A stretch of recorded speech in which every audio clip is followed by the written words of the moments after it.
Hey guys, so start करते हैं unit 2 में क्या है, 3 टॉपिक्स हैं जो मैं कवर करवाने वाला हूँ। तो मोस्ट प्रोबेबली 3 वीडियोस होंगी उस पर। फर्स्ट वीडियो ये रही जैकोबियन पर, Jacobian for serial and parallel manipulator.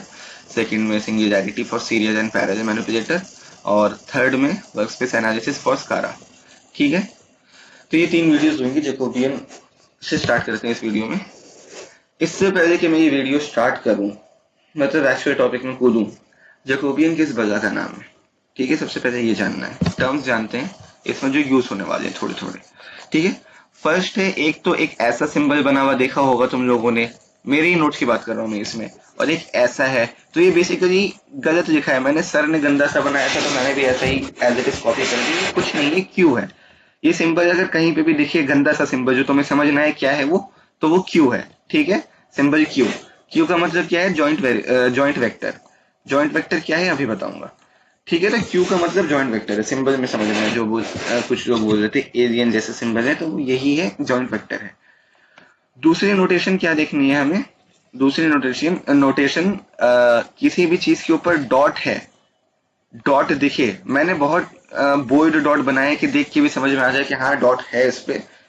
तो डॉट का मतलब क्या है? वो किसी ना किसी चीज के बेसिस पर डिफरेंशिएट हो रहा है, मैक्सिमम केसेस में टाइम के बेसिस पर या डी बाई डी थीटा के बेसिस पर। थीटा क्या है ये भी आगे देखेंगे, बस इन दोनों के टर्म्स पर डिफरेंशिएट हो रहा है। अंडरस्टूड है ये, तभी हमने हर जगह डी बाई डी ये लिखते हैं ना तो बहुत कॉम्प्लेक्स हो जाता। दैट्स वाई हमने सिंपलिसिटी के लिए डॉट लगाना शुरू कर दिया, और वो अंडरस्टूड है कि इस बेसिस पर डिफरेंशिएट हो रहा है। थर्ड क्या है? जैकोबियन है। नॉट क्या होता है? ये नॉट नहीं है, मैं नॉट बोलूंगा जब भी लिखूंगा, जे नॉट वी हो गया, जे नॉट ओमेगा हो गया, तो ये नॉट नहीं है। यहाँ पे पूरा खेल हो रहा है किस फ्रेम पे हम कंसिडर कर रहे हैं। जैसे हमने क्लास 11 चैप्टर नंबर 4 की था जिसमें हमने रिलेटिव वेलोसिटी पढ़ा था। रिलेटिव वेलोसिटी क्या होती है? हम अक्सर वेलोसिटी अभी तक जितनी भी हमने कैलकुलेट करी है दुनिया में, वेलोसिटी क्लास 11 में वो क्या कर रहे थे? हम कैलकुलेट कर रहे थे ग्राउंड की रिस्पेक्ट में। अगर एक इंसान राइट में इतनी तेज, इतना डिस्टेंस उसका 100 मीटर डिस्टेंस है और 60 सेकंड में अगर पहुंच रहा है, तो स्पीड क्या हो गई? Velocity 100/60 distance upon time. तो ये किसके रिस्पेक्ट में था? ग्राउंड के रिस्पेक्ट में। कि ग्राउंड पे वो ऑब्जर्वर देख रहा है खड़े हुए, हम स्टैटिक ऑब्जर्वर है, ग्राउंड पे खड़ा हुआ देख रहा है, जिस फ्रेम में वो बंदा भाग रहा है उसी फ्रेम में हम भी खड़े देख रहे हैं उसे। तो इसलिए हमें लग रहा है कि वो इस स्पीड से, मान लो ये भी 10 मीटर पर सेकंड मान लो, तो 10 सेकंड में 10 मीटर 100 मीटर भाग दे रहा है, हाइपोथेटिकल सिचुएशन है। तो 10 मीटर पर सेकंड होगा इसकी वेलोसिटी। तो हम यहाँ से खड़े देख रहे हैं, हमें लग रहा है 10 मीटर पर सेकंड की वेलोसिटी से भाग रहा है इस तरफ। रिलेटिव वेलोसिटी का क्या खेल हुआ करता था? रिलेटिव वेलोसिटी में मान लो एक इंसान भाग रहा है ऐसे, जैसे ट्रैक्स में रेस करते हैं अगर कोई, तो वो भाग रहा होता है तो साइड से कैमरामैन भाग रहा होता है, तो कैमरामैन की रील बनती है कि कितनी ट्रेनिंग करी हुई उसने कि भाई रेसर से ज्यादा तेज भाग गया। तो मान लो एक बंदा भाग रहा है और कैमरामैन भाग रहा है, तो दोनों सेम स्पीड पे भाग रहे हैं। तो इस कैमरामैन को ये दिखेगा कि वो बंदा अपनी सेम पोजीशन पर है, वो बंदा हिल ही नहीं रहा अपनी पोजीशन से। अगर दो बंदे साथ में सेम स्पीड से भाग रहे हैं तो वो उसे ऐसा महसूस होगा कि या तो ये स्टैटिक है, रेस्ट पे है, या ये बहुत ही धीरे भाग रहा है, क्योंकि वो खुद उसी सेम डायरेक्शन में तेजी से भाग रहा है। ठीक है, तो इससे लगेगा ये हल्के भाग रहा है। तो ये होता है खेल। तो जहां पर भी हम नॉट वगैरह यूज कर रहे हैं तो उसका मतलब क्या है? नॉट सिर्फ और सिर्फ अकेला है नॉट, तो मतलब ग्राउंड या रेफरेंस फ्रेम की बेसिस पर है। तो वो वाली कंडीशन है जहाँ पे हम सीधा खड़े हैं और बंदा भाग रहा है वेलोसिटी के लिए। और जहां पे भी हम ओमेगा 1 जैसे ये हो गया, तो ये रेफरेंस फ्रेम है और इसके बेसिस पर ये दो फ्रेम्स है। मान लो इसी रेस ट्रैक के एग्जांपल से समझते हैं, एक बंदा भाग रहा है नॉट, एक बंदा भाग रहा है 1। तो इस बंदे के हिसाब से, या इसको 1 0 मान लेते हैं, इसको 1 मान लेते हैं, तो इस बंदे के हिसाब से इसे क्या दिख रहा है, कितनी स्पीड से भाग रहा है? ये हो गया 0 ओमेगा 1 या 0 v1 जो भी है बीच में टर्म, या r1 जो भी है, कि इस फ्रेम के हिसाब से ये कैसे मूव कर रहा है, या जो भी उसमें हम एनालाइज कर रहे हैं वो इसे कैसा दिख रहा है। ठीक है, तो ये हो गया इसकी टर्मिनोलॉजीज। अब ये हो गया हमारा जैकोबियन। जैकोबियन क्या है? कुछ नहीं है, एक मैट्रिक्स है। अब ये कितना पूरी भसड़ क्यों यूज कर रहे हैं हम Jacobian analysis, singularity analysis, workspace analysis? ताकि कंप्यूटर में हम एक ऐसा algorithm in the sense C या C++ का कोड बना सके, अपना कोड हम नहीं बना सके, मतलब जिसने बनाई है रोबोटिक्स वो बना सके, उसने बनाया था ये सारे यूज करके कि मैथ्स को ट्रांसलेट करके सी या सी प्लस प्लस का एल्गोरिथम कोड बना सके, जिसके बेसिस पर वो जो भी हम थ्योरेटिकली कर रहे हैं मैथमेटिक्स यूज करके पेन एंड पेपर पे, वो कंप्यूटर कर सके। तो अब कंप्यूटर हमारी तरह स्मार्ट नहीं होता, कंप्यूटर लॉजिकली चलता है, हम तो हमसे ज्यादा स्मार्ट हो सकते हैं बट हमारी तरह स्मार्ट नहीं होता। ये 2 घंटे 10 पेपर पेज पे डेरिवेशन करे, ठीक है, वो क्या है 1 सेकंड में काम कर देगा, ठीक है, हम ओवर स्मार्ट है, हम पेज पे कर रहे हैं 10 10 घंटे लगा के। खैर, तो वो कंप्यूटर मैट्रिसेस की भाषा समझता है, जो class 11th mathematics chapter number 3 और 4 मैट्रिसेस एंड डिटरमिनेंट्स में हमने पढ़ा था। रिलेट करते हुए जा रहा हूँ ताकि ऑफ कोर्स ना हो जाए कि भाई कहाँ से पढ़ा दिया, क्लास 11 से पढ़ा दिया, जो लेटरल एंट्री वाले गेट लॉस्ट, सॉरी मजाक कर रहा है। तो मैट्रिसेस एंड डिटरमिनेंट्स पे चलता है, तो 3x3, 6x6, 6x1 and so on. तो इस पे पूरा खेल चलता है कंप्यूटर का, in general complex computational power का। तो मैट्रिसेस और डिटरमिनेंट्स के टर्म्स में हमें रिप्रेजेंट करना है मैथमेटिकल इक्वेशंस को, जो हमने पेन एंड पेपर पे, हमने नहीं, रोबोटिक्स के इन्वेंटर ने, एडवांस रोबोटिक्स के क्रिएटर ने, बुक वाले बंदे ने डिराइव करी है।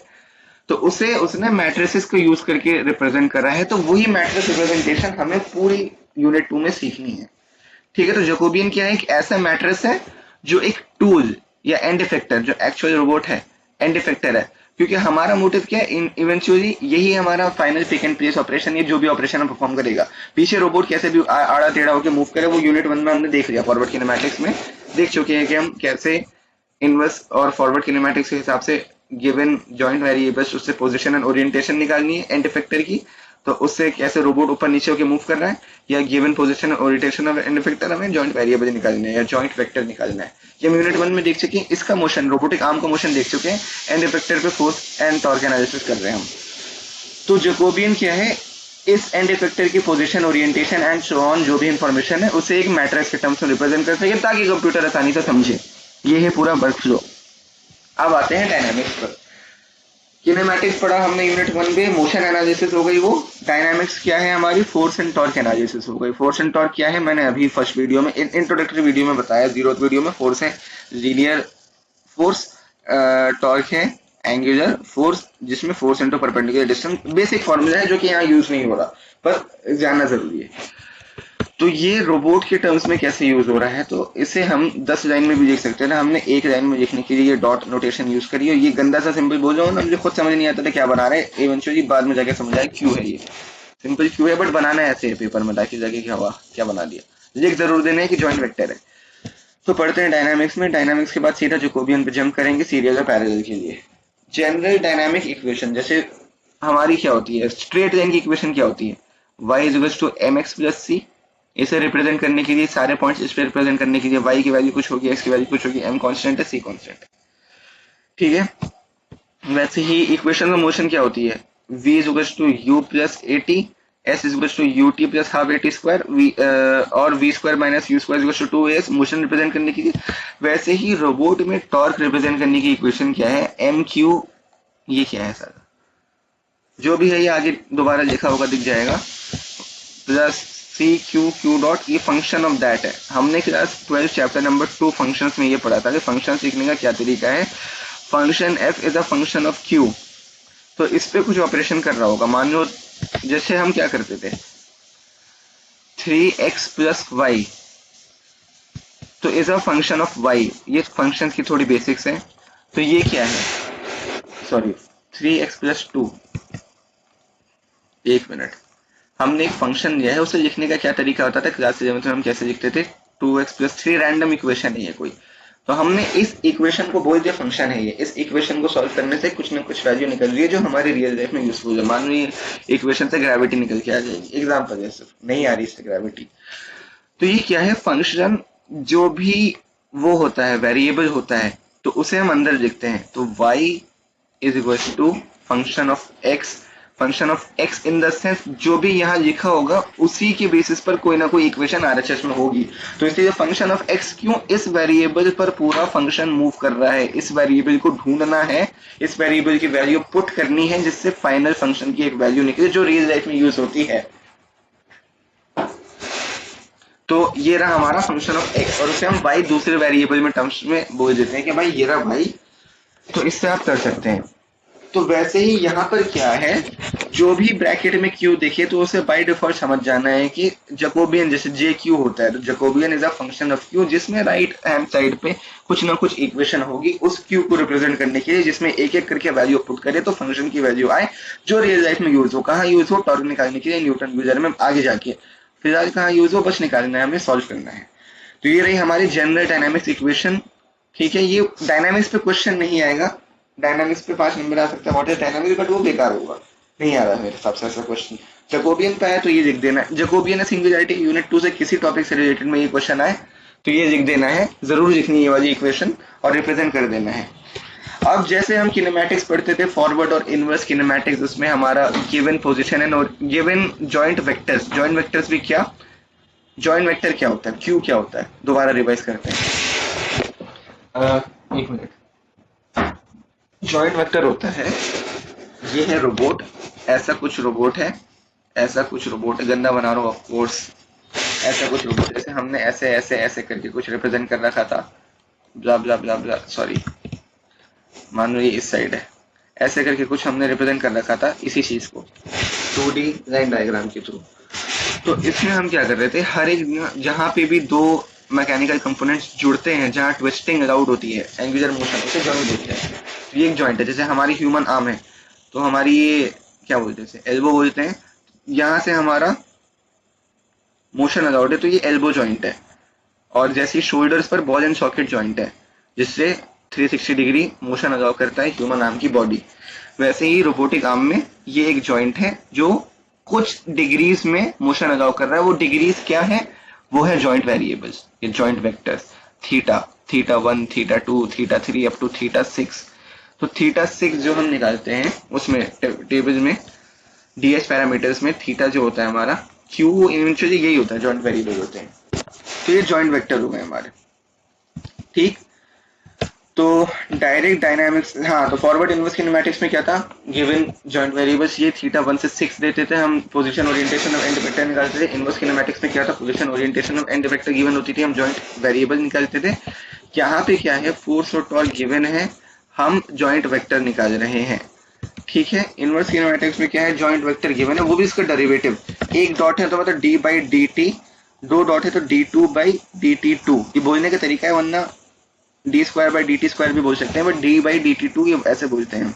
और जो भी क्यू है तो इसको टाइम के हिसाब से डिफरेंशिएटिव हम बाई डिफॉल्ट मान के चल रहे हैं, ये अभी स्पेसिफाई नहीं करा है, आगे ओमेगा के हिसाब से भी देखेंगे, थीटा के हिसाब से भी देखेंगे, जो भी रीजन होगा हमारा। तो ये निकालना है हमें, फोर्स एंड टॉर्क गिवन है डायरेक्ट डायनामिक्स में। इनवर्स डायनामिक्स में, किनेमैटिक्स में नहीं, dynamics is force and torque analysis, kinematics is motion analysis. तो ये फॉरवर्ड किनेमैटिक्स या फॉरवर्ड डायनामिक्स समझ सकते हैं, डायरेक्ट डायनामिक्स, इनवर्स डायनामिक्स। तो इनवर्स में फोर्स एंड टॉर्क निकालना है, ठीक, और ये गिवन है। तो इसे हम कैसे लिख सकते हैं, एग्जांपल ये ऐसे लिखते हैं, तो डॉट हो जाता है जो भी हमारा ये मैट्रिक्स होता है, क्योंकि कंप्यूटर को मैट्रिक्स की भाषा आसानी से समझ में आती है हमारे हिसाब से, हमारे रिस्पेक्ट में, तो हम इसीलिए लिख रहे हैं। तो स्कारा, अब डीएच पैरामीटर्स को हम मिनिमलिस्टिक रिप्रेजेंटेशन क्यों कहते थे, किसी भी, ये मैंने इसलिए बोला है क्योंकि ये एक टर्म आता है, हर एक चीज एक्सप्लेन कर रहा हूँ इसमें एज प्रॉमिस। जब वीडियो जब भी बनेगी तो you ask for it, you guys have asked for it, वरना मैं शॉर्ट में सटैक कर देता था, बट तुम्हें पूरा एक्सप्लेनेशन चाहिए तो पूरा समझो, जो कि टॉपिक जैकोबियन से रिलेटेड भी नहीं है, बट समझो। अब डीएच पैरामीटर को हम मिनिमलिस्टिक रिप्रेजेंटेशन क्यों कहते हैं, क्वेश्चन आया था मिड सेम में, सर ने खुद आंसर बताया था, बिना पूछे, हमने नहीं पूछे, सर ने खुद बताया। डीएच पैरामीटर्स में 4 parameters, a, alpha, d, theta, link length, link twist, d भूल गया क्या बोलते हैं इसे, लिंक ऑफसेट, और थीटा जॉइंट वेक्टर। इन 4 पैरामीटर्स को यूज करके हम 6 डिग्री ऑफ फ्रीडम तक बता सकते हैं, सिर्फ और सिर्फ 4 पैरामीटर के बारे में। अगर हमारी 6 अननोन वैल्यू है तो 6 इक्वेशन बनेगी, 2 अननोन वैल्यू तो 2 इक्वेशन बनेगी। ये 7th क्लास की मैथमेटिक्स से 8th क्लास की मैथमेटिक्स है, जितने अननोन होते हैं उतनी इक्वेशन बनती है उसे सॉल्व करने के लिए, चाहे हम सब्स्टिट्यूशन मेथड से यूज करें, डायरेक्ट मेथड से यूज करें, जो भी मेथड से सॉल्व करें। तो यहाँ पे हमें 6 डिग्रीज ऑफ फ्रीडम की कैलकुलेशन करनी है, तो 6 इक्वेशन का इधर से बननी चाहिए थी, जो कि रियल लाइफ में होती है। 6 इक्वेशन, 6 डिग्री ऑफ फ्रीडम के लिए 6 इक्वेशन में रिप्रेजेंटेशन है, 6 फ्रेम यूज करेंगे हम, x y z and so on, जो भी है हमारा। बट डीएच पैरामीटर 4 वैल्यूज को यूज करके उन 6 डिग्री ऑफ फ्रीडम्स की इंफॉर्मेशन यूज करते हैं, इसीलिए डीएच को बोलते हैं लिंग्विस्टिक पैरामीटर रिप्रेजेंटेशन। तो वही चीज स्कारा का representation theta 1 theta 2 theta 3 theta 4 जो ये जो डीएच में था यूनिट 1 में वही यहाँ पर यूज हो रहा है। जॉइंट वेक्टर को हमने शॉर्ट फॉर्म दे दिया और उसके अंदर ये एक्स वाई वैल्यूज भर दिए, तो डॉट है तो सब में डॉट लगेगा।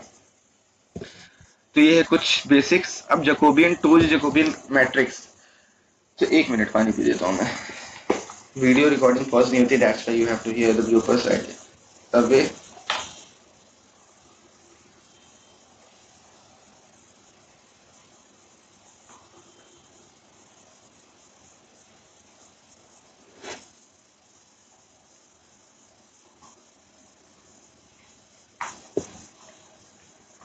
अब ये जैकोबियन टू जैकोबियन मैट्रिक्स, ये हेडिंग है जबरदस्ती की, ये serial Jacobian for serial manipulators, ये एक्चुअल टॉपिक। तो ये क्या है, ओमेगा क्यू। क्यू क्या है, ये मैट्रिक्स है जो वो 4 पैरामीटर्स यूज कर रहा है जो डीएच से आए हैं, ठीक है।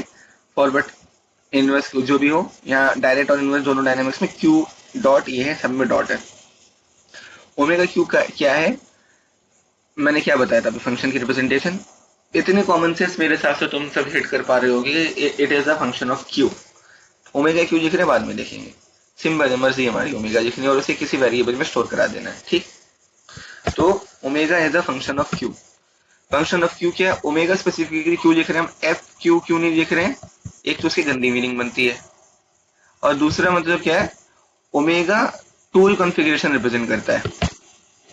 Tool configuration in the sense, नीचे देखेंगे हम, एंगुलर वेलोसिटी नहीं है ये, यहाँ पे जैकोबियन में ये एंगुलर वेलोसिटी नहीं है जितना मुझे पता है। टूल की कॉन्फ़िगरेशन रिप्रेजेंट करता है कि वो टूल और एंड इफेक्टर की क्या कॉन्फ़िगरेशन है स्पेस, फोर्स और टॉर्क के साथ। तो खैर ये पता नहीं क्या लिख रखा है मैंने, ये भूल जाओ, ये वाला पेज भूल जाओ, बस ये देखो कि हाँ सॉरी सॉरी सॉरी सॉरी मत भूलो, याद रखो ओमेगा क्यू हो गया हमारा ओमेगा 1 क्यू ओमेगा 2 क्यू, ये स्क्वायर नहीं है, ये फ्रेम्स हैं, ठीक है। तो ओमेगा 1 क्या है, position vector from transformation matrix. Omega 2 क्या है, approach vector third column first. भूल ही जाओ यार, इसे हटाओ, सीधा नीचे से चलते हैं। तो ये जो है tool configuration vector of SCARA robot, ये वर्कस्पेस एनालिसिस मैंने स्पेसिफिकली खुद तो की नहीं है, बट जितना मुझे लग रहा है ये वर्कस्पेस एनालिसिस की फाइनल इक्वेशन है जहां से डिराइव हुआ है। टूल कॉन्फ़िगरेशन वर्कस्पेस एनालिसिस से डिराइव हुई है, इसी के बेसिस पे हमें खेलना है। तो क्वेश्चन एज इट इज ये पूछ लेगा और इसका हमारा डेरिवेशन पूछेगा। खैर ये क्या है, 1 मिनट में खुद कंफ्यूजन हो रही है, 1 मिनट। ये बस मैट्रिसेस याद कर लो, इसमें कुछ नहीं है, इसमें कुछ समझने वाला नहीं है, ये बस मैट्रिक्स रिप्रेजेंटेशन है सीरियल के लिए, स्कारा की मैट्रिक्स रिप्रेजेंटेशन याद कर लो बस। ओमेगा क्यू क्या है, ओमेगा क्यू है omega 1 Q upon omega 2 Q.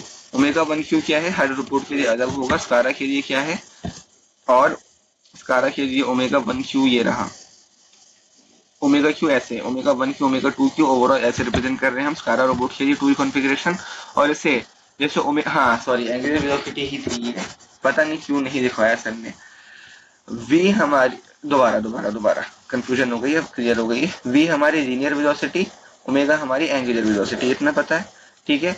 We q angular velocity as a function of, linear velocity as a function of q, omega q angular velocity as a function of Q.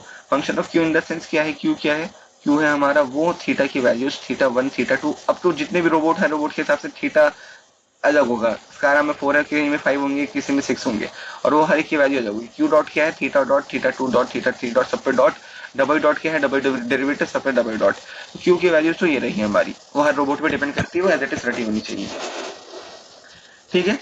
तो ये सब हो गया। अब हम क्या use कर रहे हैं सीरियल रोबोट में, स्कारा सीरियल रोबोट है, तो हम इसमें as a function of q velocity represent कर रहे हैं, और as a function of q linear and angular velocity represent कर रहे हैं, जो कि हमारा जैकोबियन का फाइनल मोटिव है, लीनियर और एंगुलर वेलोसिटी को रिप्रेजेंट करना सिंपल फॉर्म में। हालांकि सिंपल फॉर्म देखने में फाड़ू है, खतरनाक है, बट स्टिल इसका प्राइम मोटिव यही है, डिवाइड नहीं है ये अलग अलग है। लीनियर और एंगुलर वेलोसिटी को जैकोबियन का मोटिव ये है कि सिंपलेस्ट फॉर्म में रिप्रेजेंट करना इन the form of a matrix, ठीक है। तो ये हो गया हमारा मोटिव, अभी तक रिकैप कर दिया हमने, अभी तक ऑन द लाइन है। अब हमने क्या करा, एग्जाम्पल बताया कि ये क्या है ओमेगा, ये अगर हम एंगुलर वेलोसिटी कंसीडर करें तो omega 1 Q upon omega 2 Q है, और ये डिवाइड नहीं हो रहा है, डिवाइड नहीं हो रहा है। जैसे मान लो ओमेगा 1 क्यू है 3x1 का मैट्रिक्स, इन द सेंस ये रोज की कॉलम है, रोज मतलब ए बी सी, ये है हमारा ओमेगा 1 क्यू, मैट्रिक्स ये है 3x1 का मैट्रिक्स जो भी है, तो ये ऐसा है A B C 3x1 number of rose 1 2 3 horizontal versus column, तो 3 रोज 1 कॉलम, तो ये हमारा ओमेगा 1Q है और ये हमारा ओमेगा 2Q है, D E F 3x1, तो ये क्या होगा हमारा ओमेगा Q, ओमेगा 1Q अब ओमेगा 2Q ऐसे लाइन में इन द सेंस खोजेंगे तो A B C D E F, इसकी कंडीशन ये है कि कॉलम्स एक बराबर होने चाहिए और बराबर ही होते हैं, तो ये 6x1 का फाइनल कॉन्फ़िगरेशन मैट्रिक्स देगा। और ओमेगा क्या है इन the sense tool configuration matrix बोले या टूल की angular velocity, tool angular configuration vector, sorry tool configuration vector कौन एंगुलर वेलोसिटी, वही हमें फाइंड आउट करने, कैसे फाइंड आउट करा सर ने नहीं दिखाया, मैंने नहीं देखा पता नहीं। तो ये फाइनल कारक ऐसे है, कारक ये निकल रहा है एंगुलर वेलोसिटी के टर्म्स में, ये निकल रहा है, वो उसके एनालिसिस का होगा मोस्ट प्रोबेबली जो मेरी स्किप हो गई थी। और लीनियर वेलोसिटी का ऐसे रिप्रेजेंटेशन है, लीनियर वेलोसिटी में जो भी ये डेरिवेशन है उसके हिसाब से ओमेगा क्यू तो ये निकल आ गया था ऑलरेडी, V1 क्यू ये होता है, V2 क्यू ये होता है, V3 क्यू ये होता है, V4 क्यू ये होता है, तो final representation of V1 V2 V3 V4 ये कॉलम वाइज नहीं है, वर्टिकल रिप्रेजेंटेशन है, तो इसमें एक एक है ऐसे। फॉर एग्जाम्पल इसमें V1 Q V2 Q V3 Q V4 Q, तो इसमें नंबर ऑफ कॉलम्स पड़ेंगे, रोज शायद से सेम ही रहेगी 6 क्रॉस जो भी नंबर ऑफ कॉलम्स होंगे, यहाँ पे 4 मैंने एग्जाम्पल दिया था 6 क्रॉस 4, तो बस इसमें ये बता रहे हैं। अब ये कैसे आया, वेलोसिटी क्या होती है, change in distance upon change in time, तो dx बाई dt कह सकते हैं हम, तो d by d T x, तो x डॉट भी कह सकते हैं इसे, क्योंकि d बाई डी टी हम बाई डिफॉल्ट मानते हैं, डॉट का मतलब d बाई डी टी होता है। तो वैसे ही यहाँ पर वेलोसिटी ओमेगा क्या होता है हमारा, change in angular distance upon change in time, angular distance क्या होता है, थीटा होता है हमारा, एंगुलर डिस्टेंस या रोटेशन कह लो इसे आसान भाषा में, जो कि गलत है स्टिल, तो इसे हम थीटा डॉट भी लिख सकते हैं। तो यहाँ पे क्या हो रहा है नीचे, x dot is equals to v as a function of q into q dot, ये रोबोटिक्स के टर्म्स में हम जबरदस्ती का गंदी तरीके से dx बाई dt को रिप्रेजेंट कर रहे हैं बस यहाँ पर, ठीक है, जबरदस्ती कर रहे हैं, जरूरत है नहीं स्टिल, तो ये रिप्रेजेंटेशन की फॉर्म है, तो इसे एज इट इज रटना ही पड़ेगा। इसमें मैं क्या समझाऊं, जो क्रक्स लॉजिक था वो समझा दिया, ठीक है, ओमेगा क्यू और v1 क्यू v क्यू और ओमेगा क्यू निकालना है, ठीक है, तो ये सीरियल का मसला खत्म है, पैरेलल ढंग से समझाएंगे, Jacobian for parallel manipulator, parallel manipulator में क्या हो गया, हमने x is equal to w omega q देखा है, और x डॉट क्या होता है, v क्यू क्यू डॉट, ये मान लो ये होता है as a function of linear and angular velocities, ऐसे हम रिप्रेजेंट करते हैं x को, x क्या है, nothing is just a variable है जो कि हमारा स्पीड या एंगुलर या लीनियर स्पीड को मैप कर रहा है। फॉर पैरेलल मैनिपुलेटर की कुछ टर्म्स है, एक्टिव जॉइंट्स हो गया, जीरो DOF, पैसिव जॉइंट्स, ये सब भूल जाए, इसमें बस दो तरीके के जॉइंट्स होते हैं जो हमें कंसिडर करने हैं। पैरेलल पे क्वेश्चन कैसे आएगा उस पर बात करते हैं, जैकोबियन पे कैसे क्वेश्चन आएगा। दो मैट्रिक्स होते हैं KQ और KQ स्टार, जो फाइनल जैकोबियन मतलब K स्टार Q है बट KQ स्टार बोलता हूँ मैं, फाइनल जैकोबियन और पैरेलल मैनिपुलेटर में ये दो मैट्रिक्स क्वेश्चन में निकालेंगे, वो भी दो एग्जांपल के, ये डेरिवेशन इसकी नेचर बताऊंगा, अभी बताऊंगा। 4 बार मैकेनिज्म का KQ स्टार निकालना है, 3 RPS पैरेलल मैनिपुलेटर का KQ स्टार निकालना है, ठीक है, तो हमें KQ और KQ स्टार मैट्रिक्स निकालने हैं क्वेश्चन में, जो एलसीएम के पेपर में दिया हुआ होगा अगर पैरेलल से क्वेश्चन आया। कैसे निकालना है, अब चलते हैं इसकी डेरिवेशन पर, अभी तक फॉलो कर रहे हैं लीड, एक मिनट ब्रेक थोड़ा ब्रेक।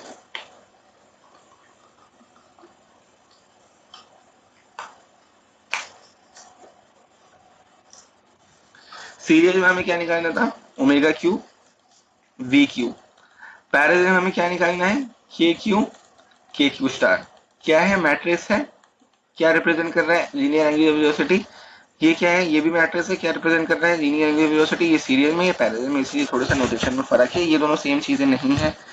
KQ स्टार एक अलग तरीके से हम कंस्ट्रेंट मैट्रिक्स या कांस्टेंट कह सकते हैं, बाद अलग से टर्म आता है ये।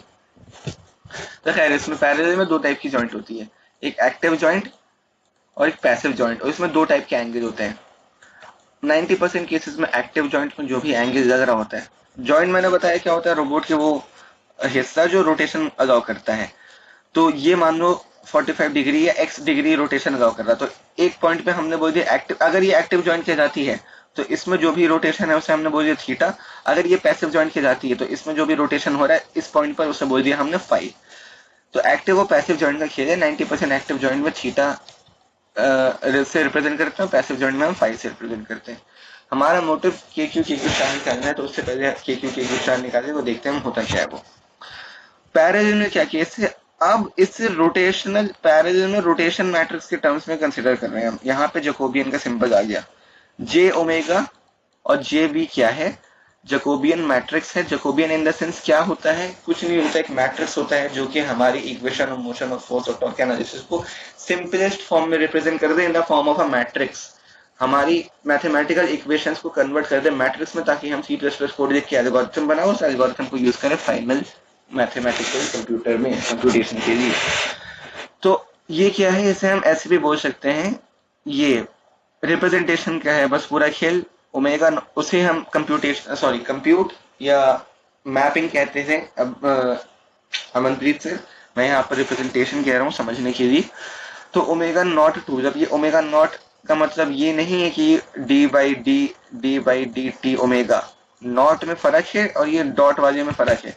तो ये जितना भी खेल है ये सारा नॉट है जो राइट में लगा हुआ है। नॉट का इन the sense zeroth frame, base frame, उसके हिसाब से कोई सा भी फ्रेम हो सकता है, वो एक्स वाई जेड जो भी है उनका फ्रेम, उसके हिसाब से कंसिडर कर रहे हैं। तो omega naught tool, omega naught tool v naught tool. तो with respect to base frame क्या है टूल की angular velocity, d by d t rotational matrix है, कुछ नहीं है, ये आगे आएंगे। ये हर जो दो क्वेश्चन बताए मैंने आरपीएस कॉन्फ़िगरेशन में, एक और जो था 4 बार चेंज, उसकी इसकी वैल्यूज चेंज होगी, जिसकी बेसिस पर ये फाइनल इक्वेशन चेंज होगी। खैर, तो ये डेरिवेशन है, इसे लिखने का तरीका है, क्यू डॉट को रिप्रेजेंट कर रहे हैं हम एंगुलर वेलोसिटी के टर्म्स में। तो ये दोनों इक्वेशन एग्जैक्ट सेम होती है अक्सर आरएचएस के टर्म्स में, जस्ट बीच के परसेंट बदलती है। और यहाँ पे लीनियर वेलोसिटी है तो यहाँ पे v आएगा, एंगुलर वेलोसिटी है तो यहाँ पे ओमेगा आएगा। ये जस्ट रिप्रेजेंटेशन इक्वेशन है, इसमें कुछ समझने का नहीं है, समझने का टॉपिक नीचे है जो कि एक्चुअली में लिखे आना है पेपर में। तो इसे हम रोटेशनल मैट्रिक्स में एंगुलर वेलोसिटी रिप्रेजेंट कर रहे हैं, पोजीशन कंस्ट्रेंट्स में हम लीनियर वेलोसिटी रिप्रेजेंट कर रहे हैं। 0p1 का मतलब क्या है, इस फ्रेम की रिस्पेक्ट में इसमें क्या मोशन हो रहा है, दो बंदे भाग रहे हैं, ये 0 भाग रहा है, ये 1 भाग रहा है, तो 0 को 1 भागता हुआ कैसा दिख रहा है, ये है मुझे।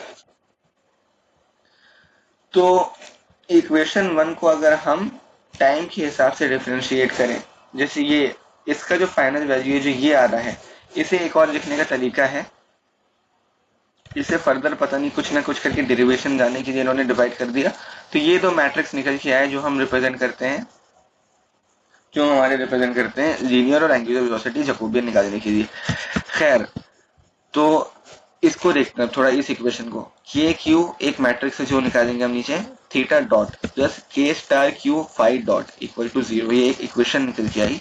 तो हमें के क्यू और के स्टार क्यू निकालना है नीचे वाले इक्वेशन में।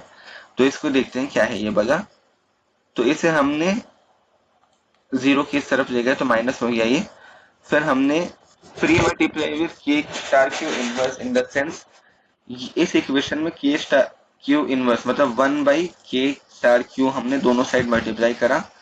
तो ये जो है राइट साइड वाला तो कट गया, देखो फाई डॉट है, के स्टार क्यू है, तो 1 बाई के स्टार क्यू से, मानो ए है तो 1 बाई ए से मल्टीप्लाई करें तो ए से ए कटेगा, ये रह जाएगा। और सेम यहाँ पर है के स्टार क्यू 1 बाई के स्टार क्यू से या इनवर्स के स्टार क्यू से हमने मल्टीप्लाई करा, तो ये दोनों कट गए, एक साइड में ये रह गया।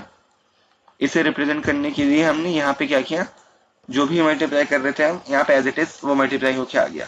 तो ये देखने में लगता है कि बहुत बड़ा है बहुत बेसिक। ए बी और सी की टर्म्स में अगर हम इसे रिप्रेजेंट कर रहे होते तो बहुत आसान होता।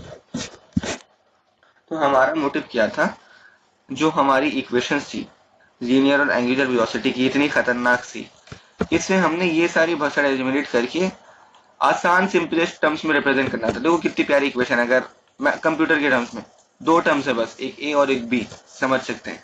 तो इस टर्म्स में रिप्रेजेंट करना था इस मनहूस भसड़ को। तो इसीलिए हमने क्या किया, के क्यू और के स्टार क्यू दो मैट्रिक्स अज्यूम करे कि ये होते हैं, ये रिप्रेजेंट करने के लिए linear angular velocity with respect to जो भी हमारा जॉइंट एक्टिव और पैसिव जॉइंट उसके थ्रू यूज होते हैं। और उसे यूज करने के लिए हमने काट कूट के अपनी मर्जी से, फिक्स स्टेप है ये, डेरिवेशन है, हमने ऐसे रिप्रेजेंट करा थीटा स्टार और फाइव स्टार और थीटा स्टार को इन दोनों मैट्रिसेस के टर्म्स में, ताकि अगर हम ये ढूंढ सकें, ये ढूंढे तो ओमेगा लीनियर और एंगुलर वेलोसिटी दोनों हम फाइंड कर सके आसानी से। ये हो गया।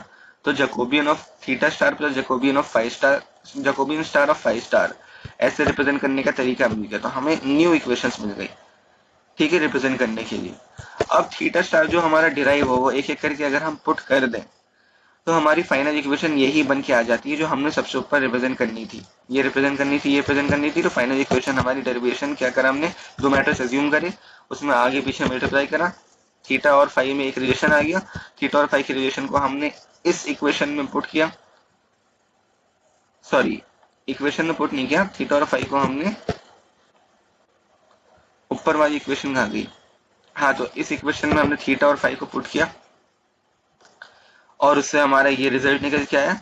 इस रिजल्ट को हमने, सॉरी थीटा फाई पुट नहीं करा, के क्यू स्टार का जो भी लॉजिक था, तो ये मान लो ये प्राइमरी इक्वेशन है, ये हमें पता होती है, ये रटी हुई होती है कि हाँ ये गिवन है, इक्वेशन रट के जानी है। तो ये हमारी लीनियर एंगुलर वेलोसिटी की जैकोबियन इक्वेशन थी। इसमें थीटा जो भी के क्यू स्टार के हिसाब से थीटा और फाई निकाला हमने, डॉट डॉट अज्यूम्ड है, डॉट दिख रहा है तो कॉमन सेंस डॉट ही निकाल रहे हैं, उसे हमने इसमें पुट करा ताकि और सिंप्लीफाई कर सके, और फाइनल मैट्रिक्स हमारा थीटा डॉट और फाई डॉट ये ओमेगा स्टार और जे बी स्टार एलिमिनेट हो गया, ऐसा आ गया इक्विवेलेंट बन के सिंप्लीफाइड वर्जन निकल के आ गया हमारा ओमेगा और V2 लिखा बस। तो अब आ जाते हैं क्वेश्चन पर, ये एक लैम्डा एक और टर्म आ जाता है जो v velocity of tool, linear velocity of tool upon angular velocity of tool divide करते हैं, तो जो हमारा टर्म निकल के आता है equivalent Jacobian into theta dot, जो भी हमारा टर्म निकल के आ रहा है उसे हम बोलते हैं Jacobian of parallel manipulator from tool to base, ठीक। खैर 4 बार मैकेनिज्म में के क्यू स्टार देखते हैं, तो इसमें क्या होगा, हमें कुछ नहीं ये रटना पड़ेगा, ये इक्वेशन एक्स वाई और जेड की इक्वेशन हमें रटनी पड़ेगी, रीअरेंज बाद में करेंगे, भाड़ में जाए।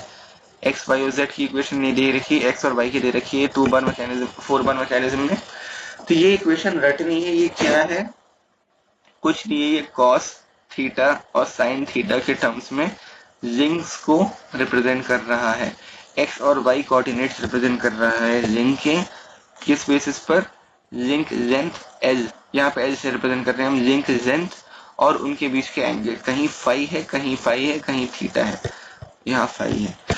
तो ये फिक्स्ड लिंक है 4 बार मैकेनिज्म के केडॉम के हिसाब से, ये first link, second link, third link और ये फोर्थ लिंक और एक फिक्स्ड लिंक, फोर्थ लिंक की शायद से फिक्स्ड लिंक है यहाँ पर, और हर के बीच में link length L1, L2, L3, L4, X frame, ये X कोऑर्डिनेट ये रहा, Y कोऑर्डिनेट ये रहा, तो X और Y कोऑर्डिनेट को हमें, मान लो हम क्या करते थे, एक इक्वेशन है, मान लो सिंपल है, ये वेक्टर का है इक्वेशन। वेक्टर क्या होता है, एक ऐसा यूनिट, ऐसा डायमेंशन, एक ऐसा एंटिटी जिसकी magnitude as well as direction हो, जैसे वेलोसिटी वेक्टर है ऐसे लिखते हैं हम, तो ये क्या है, मैग्नीट्यूड एंड डायरेक्शन है, ठीक है। तो एक मैग्नीट्यूड होगा एक डायरेक्शन होगा, तो वेक्टर में क्या करते थे, मान लो एक 45 डिग्री, एक ऐसा एक लाइन है हमारी, इसमें हमारी फोर्स है F, इसमें क्या है F cos थीटा है, इसमें F sin थीटा है, ठीक है, ये F है। तो अगर हम इसे सिर्फ और सिर्फ x एक्सिस में रिप्रेजेंट करें इस फोर्स को, तो हम क्या लेते थे, F cos थीटा कंपोनेंट लेते थे। वैसे ही हम यहाँ पर लेंथ की C1 मतलब cos थीटा थीटा 1, ठीक है, सी थीटा 1 प्लस फाई 2 यहाँ पे स्पेसिफिकली मेंशन कर दिया, वरना अगर सिर्फ नंबर मेंशन होती है, C1 कोई कांस्टेंट नहीं है, इसका मतलब cos थीटा 1 शॉर्ट में, शॉर्ट रिप्रेजेंट करना है हमें ताकि आसानी से समझ सके, कंप्यूटर आसानी से समझ सके, हमें तो कॉम्प्लेक्स लग रहा है। तो लिंक और cos theta 1 and link two cos theta 1 plus phi 2 is equal to L0 plus L3, L0 L4 यहाँ पर सेम चीज है। तो इस टर्म्स में हम रिप्रेजेंट कर रहे हैं, तो ये एक्स डायरेक्शन को रिप्रेजेंट करने के लिए ये सारे लिंक का कंपोनेंट्स के थ्रू हमें इस डायरेक्शन में रिप्रेजेंट कर रहे हैं इक्विवेलेंट फोर्स, सोर्स नहीं मतलब जो भी ये एंटिटी है एक्स डायरेक्शन का स्पेस कोऑर्डिनेट, ठीक। तो एक्स डायरेक्शन में ऐसे रिप्रेजेंट कर रहे हैं, तो एक्स में कॉमन सेंस से cos थीटा ही आता है, तो सी के सारे टर्म्स में। अब ये L1 C1 क्यों आया भाई, मुझे नहीं पता क्यों आया L1 C1, अगर अब इतना भी समझने जाओगे इन डेप्थ, तो इस पॉइंट पे अगर फोर्स के टर्म्स में अगर हम रिप्रेजेंट करने का सोचें, हालांकि हम पोजीशन कोऑर्डिनेट रिप्रेजेंट कर रहे हैं, बट फोर्स हम ये चीज ये लॉजिक हमने फोर्स में ज्यादा यूज किया है। हम अक्सर फ्री बॉडी डायग्राम जब बनाया करते थे किसी भी चीज के फोर्स बैलेंसिंग करते हैं हम, तो वहां पर कंपोनेंट का खेल ज्यादा होता है। वरना हम इस कंपोनेंट की अगर मान लो इसका दूसरा कंपोनेंट या वेक्टर का हम दूसरा रिप्रेजेंटेशन देखें, अगर हमें ये लेंथ निकालनी है और ये गिवन है 50 मीटर मान लो और ये 45 डिग्री, तो बाय डिफॉल्ट ये लेंथ हो गई हमारी L cos 45 डिग्री, क्योंकि जो हमारा हॉरिजॉन्टल होता है, हॉरिजॉन्टल इन द सेंस जिस लाइन उन दोनों के बीच में जो एंगल बन रहा है, अगर हम इन दोनों के बीच में देखें तो ये वाला कंपोनेंट cos थीटा होगा। जैसे यहाँ पे एंगल नहीं बन रहा, जो भी एंगल बन रहा होगा भाड़ में जाएगा, यहाँ पे एंगल बन रहा है तो ये L cos 45, अगर ये 45 नहीं होता 30 होता तो ये क्या हो गया L cos 36। यहाँ एक मिनट, ये लाइन है 90 डिग्री है, ये एंगल है यहाँ 30 है, यहाँ 60 है। तो अगर हम इस एंगल को देखें इस लाइन के टर्म्स में, अगर हमने ये 50 मीटर को रिप्रेजेंट करना है तो ये क्या हो गया L cos 30। तो उस हिसाब से ये क्या हो गया 60 नहीं हुआ, L sin 60 नहीं हुआ, ये हुआ L sin 60, क्योंकि साइन और cos इन कंपोनेंट्स इंटरचेंज हो जा रहे हैं। अब हमने ये नोटिस किया है साइन और cos थीटा में क्या वैल्यूज होती है, 0, 1/2 थी शायद से, 1/√2, फिर 1/2 माइनस जो भी वैल्यू थी भूल गया मैं।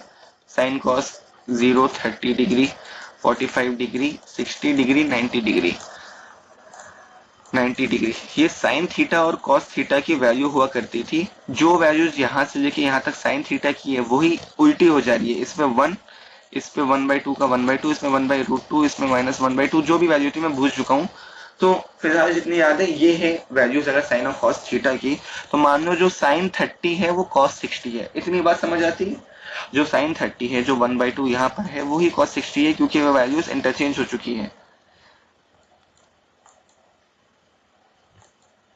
ठीक है, जो साइन 30 है वही cos 60 है, इतनी बात समझ आती है, क्योंकि दोनों वैल्यूज लिखने का रखने का तरीका क्लास 10th ट्रिग्नोमेट्री है ये। तो ये बेसिक इतना समझ आता है, अभी सब भूल जाओ, बस इतना याद रखो। तो अगर हमें ये क्वेश्चन दिया हुआ है, ये बेसिक 10th क्लास का क्वेश्चन है, ये 30 डिग्री है एंगल, भाड़ में जाए 60 डिग्री दिख रहा है लेकिन भाड़ में जाए, हमें नहीं मानना है कितना है। अगर इसकी लेंथ है L तो ये लेंथ कितनी होगी, तो कॉमन सेंस यही कहता है इन दोनों लाइन के बीच में एंगल बन रहा है, तो ये लेंथ होगी हमारी L cos 30। तो ये बाय डिफॉल्ट ट्रिग्नोमेट्री के रूल के हिसाब से ये क्या होगी L sin 30 होगी। ठीक है, क्योंकि एंगल सेम रख रहे हैं तो यहाँ पे cos हो गया तो यहाँ sin हो गया। अब अगर हम इसे डीप डाउन एनालाइज करें तो ये जो लेंथ है हम इसे ऐसे भी कह सकते हैं L, अगर ये वाला एंगल कंसिडर करें तो ये कंपोनेंट हो जाएगा cos, ये कंपोनेंट हो जाएगा sin। जो दोनों लाइन के बीच में एंगल कंसिडर कर रहे हैं वो वहां cos डाल देते हैं। अक्सर हम बेस के हिसाब से करते हैं एंगल कंसिडर, तो इसीलिए ये वाला component horizontal component cos theta होता है, वर्टिकल कंपोनेंट sin थीटा होता है। अक्सर हमारी नोटेशन ये रहती है। ठीक, तो इसे हम ये भी कह सकते हैं L cos 60, L sin 60, अगर इसके हिसाब से कंसिडर कर रहे हैं सेम बात है, L cos 60 क्या हो गया L sin 30 के बराबर। ठीक, तो ये वही रिप्रेजेंटेशन है, लेंथ को रिप्रेजेंट करना है x और y एक्सिस के बेसिस पर 4 बार चेन में, जिससे हमारा ये मैट्रिक्स आ सके KQ KQ star. KQ KQ star क्यों निकालना है, क्योंकि जैकोबियन निकालना है। जैकोबियन क्यों निकालना है, क्योंकि हमें किसी भी रोबोट की रिप्रेजेंटेशन करनी है। किस चीज की रिप्रेजेंटेशन, फोर्स और टॉर्क की मैट्रिक्स के फॉर्म में। तो ये हो गया पूरा वर्क फ्लो। एक्स एक्सिस में क्या है, अब L1 C1 कैसे आया, अगर इक्वेशन याद नहीं है, डायग्राम भी हुआ है कैसे निकाले, मैं इतना तो रट के जाऊंगा तो अपना देख लेना। तो ये θ1 है, डायग्राम तो दिया हुआ ही होगा। तो इस बेसिस पर अगर हम कंसिडर कर रहे हैं तो ये लेंथ कितनी हो गई L1 cos θ1 प्लस L2 के हिसाब से क्या हो गया cos θ1 प्लस φ2। अब ये L2 ऐसा नहीं देखना कि भाई L2 तो यहाँ चिपका हुआ है, ये तो जुड़ा हुआ नहीं, इससे भाड़ में जाए, जुड़ा हुआ नहीं है, इसे एक्सटेंड करना है, इसे इमेजिनेशन के हिसाब से एक्सटेंड करना है। L1 L2 तो L2 यहाँ जुड़ेगा, तो ये एंगल जो है प्लस ये एंगल जो है, तो ये दोनों सम अप होके यहाँ पे आ जाएगा, तो ये एंगल वही है। ये एंगल θ1 है, ये φ2 है, घूमा हुआ, तो ये ओवरऑल एंगल क्या हो गया θ1 प्लस φ2। ठीक है, अब ये रोटेशन के हिसाब से डिपेंड करता है। तो ये राइट वाली जो लिंक्स आ गई तो इसका रोटेशन, अब एंटी क्लॉकवाइज रोटेशन हम पॉजिटिव मानते थे, क्लॉकवाइज रोटेशन हम नेगेटिव मानते आए हैं। ऐसे ही upward direction positive, downward direction negative, lord पता नहीं क्या बोल दिया, खैर ऐसी right direction positive Cartesian system के हिसाब से, लेफ्ट डायरेक्शन नेगेटिव, ये हमारी नोटेशन वैसे ही इस पोजीशन पर जब लेफ्ट की दो लिंक हो गई, राइट की दो लिंक नेगेटिव होगी, क्योंकि एक लाइन में ये वाला एंगल घूम घूम के एक पॉइंट पे नेगेटिव हो जाएगा। Negative in the sense negative 30 degree हो गया हमारा, 360 माइनस 30, 330 डिग्री एंगल को हम -30 लिखते हैं आसानी के लिए। क्यों लिख रहे हैं? बस मैथमेटिक्स जिसने बनाई उसने बोला लिखने का तो लिखने का। तो इसे रिप्रेजेंट करने के लिए इक्वल टू के टर्म्स में रिप्रेजेंट नहीं करना होता है हमें। अगर ये सारे टर्म्स यहाँ पे ले आए माइनस के टर्म्स में तो राइट में 0 रह जाएगा, तो हम ऐसे रिप्रेजेंट करते हैं तमीज से। तो माइनस एल नॉट, अब ये खुद से तो कोई एंगल बना नहीं रहा, cos 0 कितना होता है 1, तो ये खुद से तो कोई एंगल बना ही नहीं रहा, क्योंकि ये लेंथ तो एज इट इज ले ही लेंगे हम, क्योंकि ये तो सेम लाइन में। तो हमें ओवरऑल लेंथ निकालेंगे, तो ये लेंथ हो गई क्या L nought plus L1 cos theta 1 plus L2 जो भी लंबा एंगल है cos theta 1 plus phi 2 plus नहीं होगा, अब होगा L3 माइनस एल नॉट था, माइनस एल नॉट था सॉरी, क्योंकि इन इटसेल्फ खुद से कंसीडर कर रहे हैं ये 180 डिग्री शायद से एंगल बन रहा है, तभी cos 180 डिग्री -1 हो गया if I am not wrong. तो उस हिसाब से minus L nought plus L1 cos theta 1 plus L2 जो भी एंगल था माइनस L3 cos फाई 1। तो अब ये क्या एंगल बना रहा है? एंटी क्लॉकवाइज एंगल दिखते हैं, 5 बना रहा है बट राइट साइड से, तो माइनस एल फाई 1। तो ये वन लाइन में हमने इसकी इक्वेशन रिप्रेजेंट, लाइन की हमने एक्चुअल लेंथ रिप्रेजेंट कर दी। इस कंसिडरेशन में हमने इसकी एक्चुअल लेंथ रिप्रेजेंट कर दी। वैसे ही हमने वाई एक्सिस में लेंथ रिप्रेजेंट करनी है। लेंथ कैसे रिप्रेजेंट करेंगे? सेम एज इट इज लिख देंगे, एग्जैक्ट सेम लिखना है, जस्ट वहां पे ये कंपोनेंट रह जाएगा क्योंकि ये बेस का है। और y में ना ऐसा कोई कंपोनेंट फिक्स नहीं है, जैसे इसमें तो हमने बीच नीचे वाली लिंक के हिसाब से कंसीडर कर लिया, बट y एक्सिस में नहीं किया। हाँ, अगर हमने यहाँ पर लिंक 0 के हिसाब से या लिंक 4 के हिसाब से कंसीडर करा है तो y में मैं इसके हिसाब से करूंगा। हाँ, नहीं ऐसे नहीं करना। यहाँ पे बाय डिफॉल्ट ये x एक्सिस से कोइंसाइड कर रहा था। अगर ये ऐसा कुछ होता है, ये अभी भी 4 साइड का शेप, 4 साइड का फिगर, बट ये आड़ा टेढ़ा है, तो x और y में दोनों में हम अलग रिप्रेजेंटेशन करते। x और y एक्सिस के टर्म्स में रिप्रेजेंट करना है, तो x एक्सिस और ये कोइंसाइड कर गई, तो अब y एक्सिस के टर्म्स में सारा यहां लेके जाना है। तो ये same equation without this and cos की जगह sine, L1 S1 plus L2 S theta 1 plus phi 2 is equal to L3 S phi 1, minus कर दिया तो 0 हो गया हमारा। सेम इक्वेशन है। ये दो इक्वेशन आ गई। इक्वेशन 1 और इक्वेशन 2 को क्या बोलते हैं हम? ये जो लेंथ निकालने के लिए काम आ रही है x और y एक्सिस में, are known as closed loop constraint equation which is a function of q and theta, theta and phi in the sense theta और फाई एंगल का फंक्शन है, जिससे हमारी ये लेंथ x और y में रिप्रेजेंट हो जाए। इतना समझ आ गया? अब इसे गंदी तरीके से लिखने का तरीका ये है, सिंपल खाक सिंपल में रख, इतना खतरनाक लिखा हुआ है।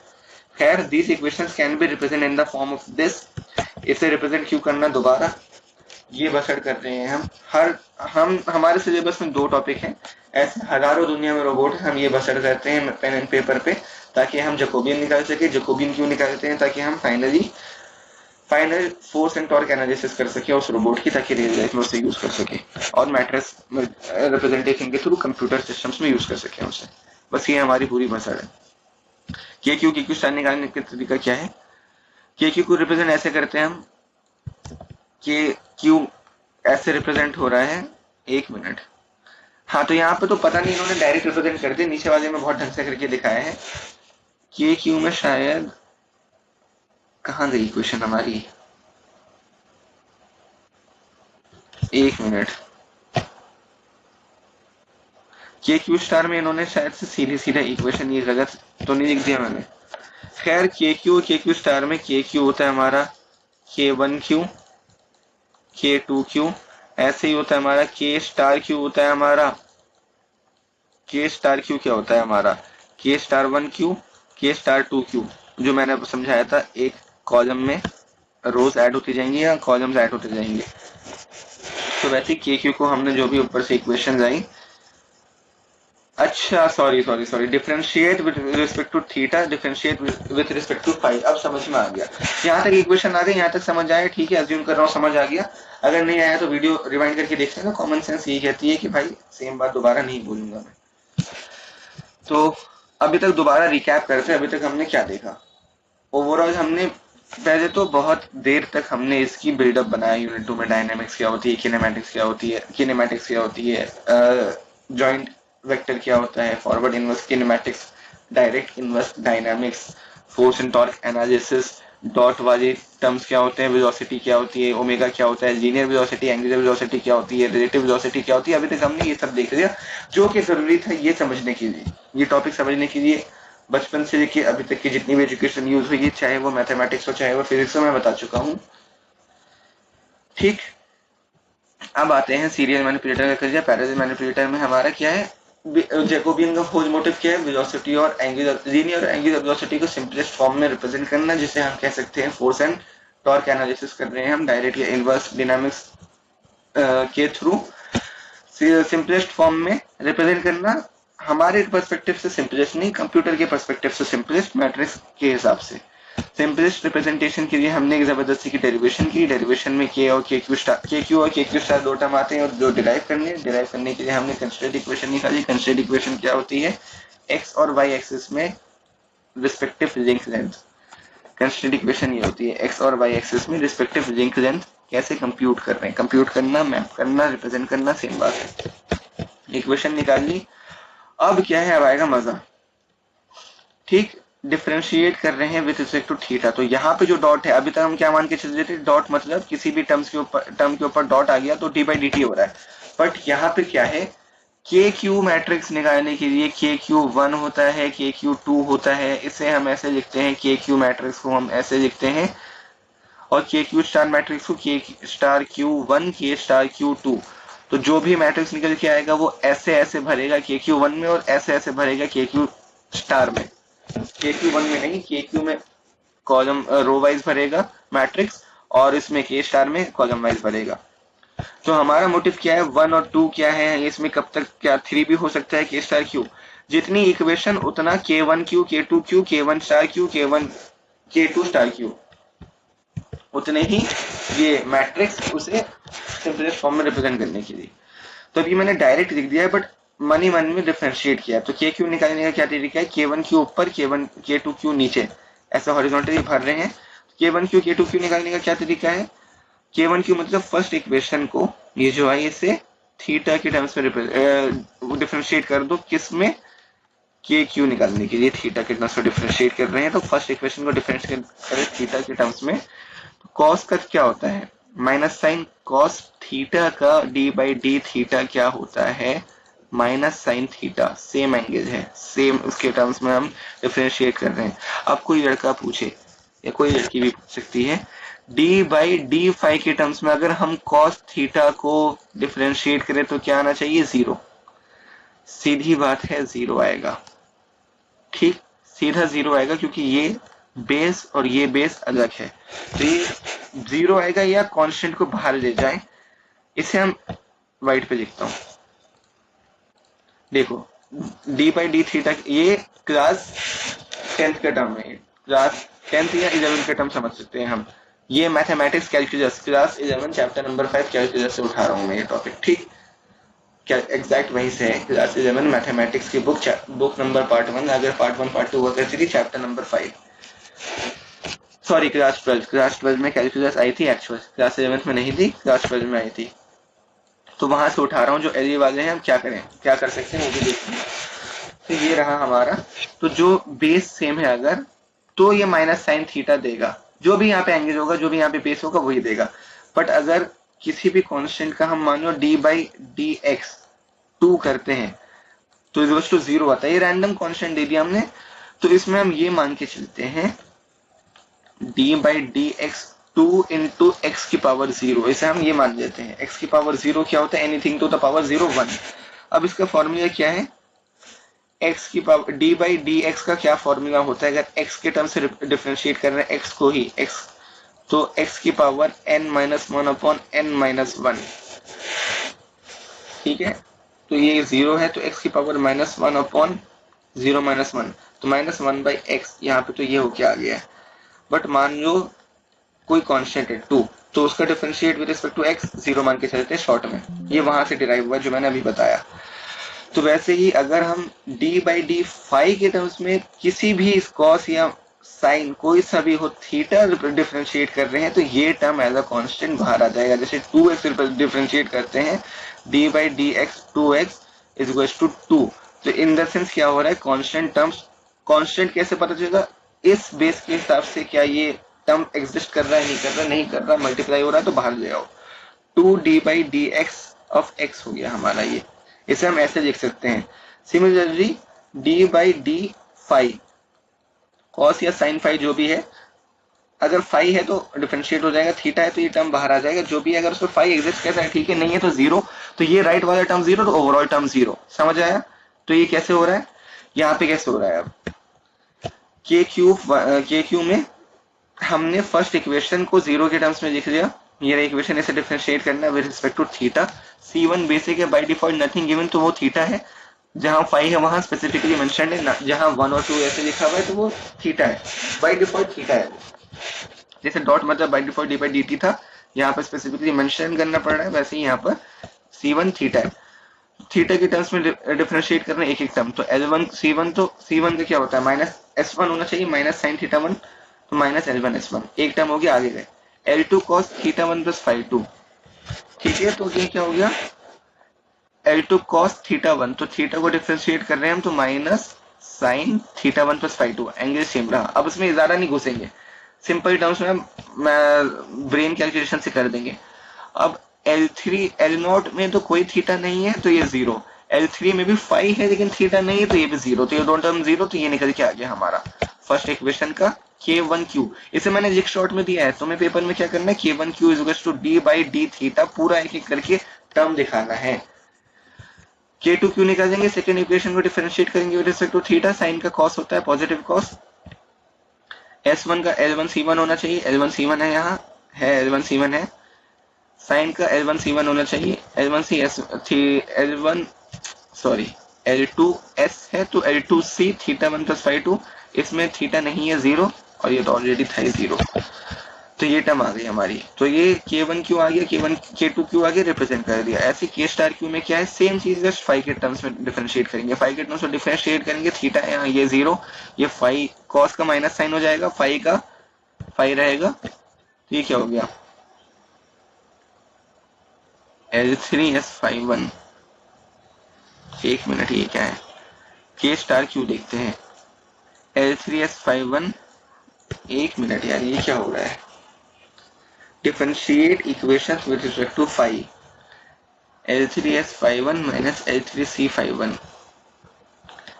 तो ये अच्छा K1Q, अच्छा ये हम ऐसे रिप्रेजेंट कर रहे हैं, मेरी फट गई भाई, ये हम ऐसे हॉरिजॉन्टली वर्टिकली रिप्रेजेंट कर रहे हैं, तो ये जीरो इसमें और इसको रिप्रेजेंट करा हमने, तो कॉस का माइनस साइन, साइन का कॉस हो गया, और फाई के टर्म्स में डिफरेंशिएट करके वर्टिकली रिप्रेजेंट कर दिया। इसको भी K2Q को भी हमने वर्टिकली रिप्रेजेंट कर दिया। वर्टिकली रिप्रेजेंट करने में क्या हम, एक मिनट, अगर हम इसे डिफरेंशिएट करें, हॉरिजॉन्टली रिप्रेजेंट हो रहा है, कैसे हो रहा है, एक मिनट, जस्ट एक minute, let me check. Final equation रही हमारी ये, तो इसके हिसाब से क्या होना चाहिए, L2 कॉस का माइनस साइन माइनस L2, ये जीरो, तो कॉस का minus sine S theta 1 plus phi 2 plus L3S51, ये होना चाहिए, ठीक है, क्योंकि कॉस का माइनस साइन होता है, माइनस माइनस प्लस, तो ये एक इक्वेशन बननी चाहिए, तो minus L2 S theta 1 plus phi 2 minus L2 S theta 1 plus phi 2 plus L2 S L3S51, अरे वही इक्वेशन है यार, सर भी कैसे लिखवाते हैं। K क्यू में अभी तक हमने क्या किया था, K1Q जो भी टर्म्स आया उसे ऐसे हॉरिजॉन्टली लिख दिया, K2Q हमने ऐसे हॉरिजॉन्टली लिख दिया, सेम यहाँ पर भी वही करना है, K* को भी जबरदस्ती का वर्टिकल लिख के दिखा रहे हो, तो क्या बोलूं अब मैं, कंफ्यूज कर दिया जबरदस्ती। सेम करना है, K*Q हॉरिजॉन्टली 1 ऊपर, K*Q2 हॉरिजॉन्टली ऐसे 1 बाय 1 जैसे हम रिप्रेजेंट कर रहे थे वैसे ही सेम यहाँ पे रिप्रेजेंट कर रहे हैं।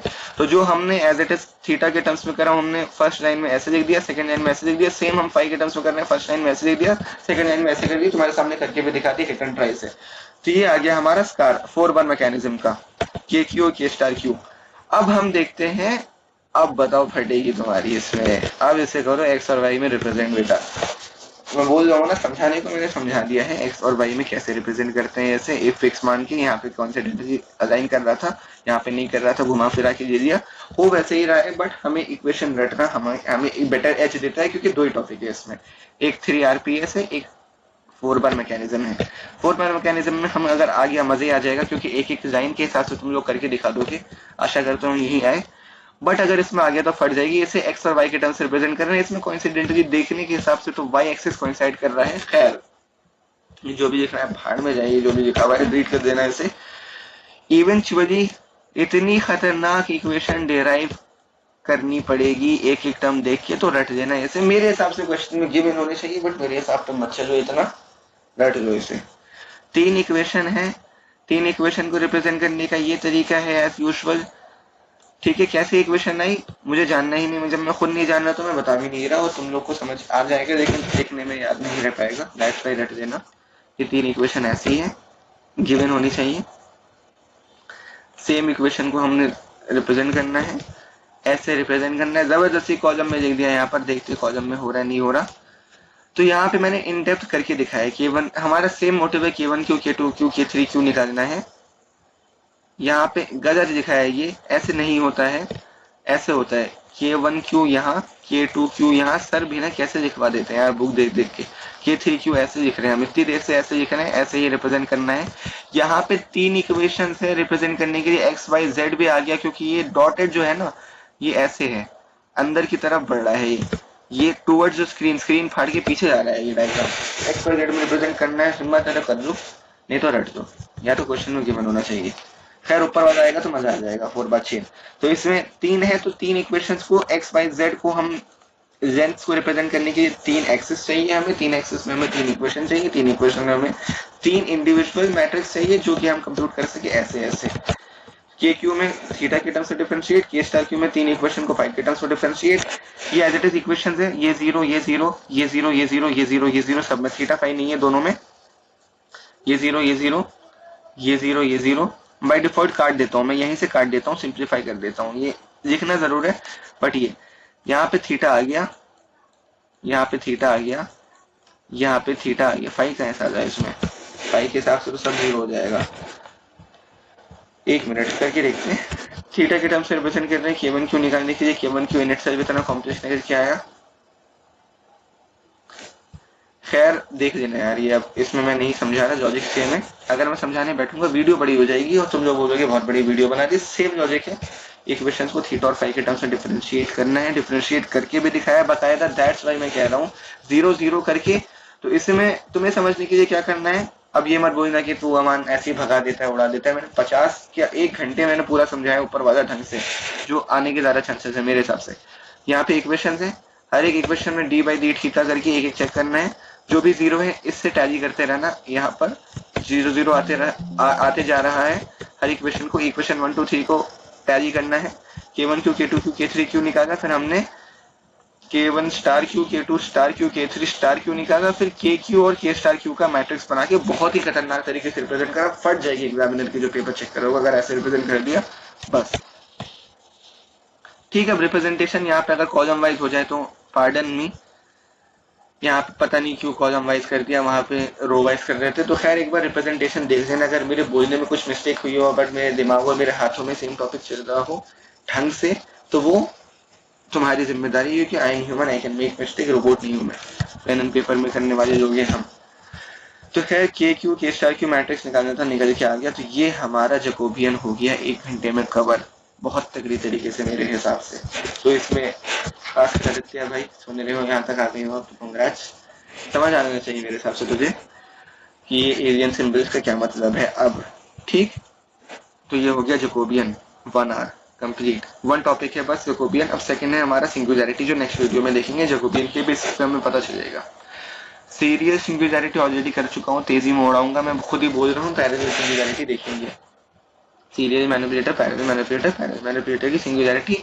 एक लास्ट बार ओवरऑल वर्क फ्लो इस वीडियो में हमने क्या सीखा, डायनामिक्स के बारे में सीखा। डायरेक्ट इनवर्स डायनामिक्स है, class 7, class 8, class 10, class 12 semester 1, semester 3 and जितने भी हमारे पास्ट सेमेस्टर नॉलेज है मैथमेटिक्स फिजिक्स की कैसे यूज हो रही है बताया, लीनियर और relative velocity, angular velocity, dot का टर्म्स, फिर रिप्रेजेंटेशन का टर्म्स, मैट्रिक्स का टर्म्स, डिटरमिनेंट्स के टर्म्स, सारे रिप्रेजेंटेशन बताए।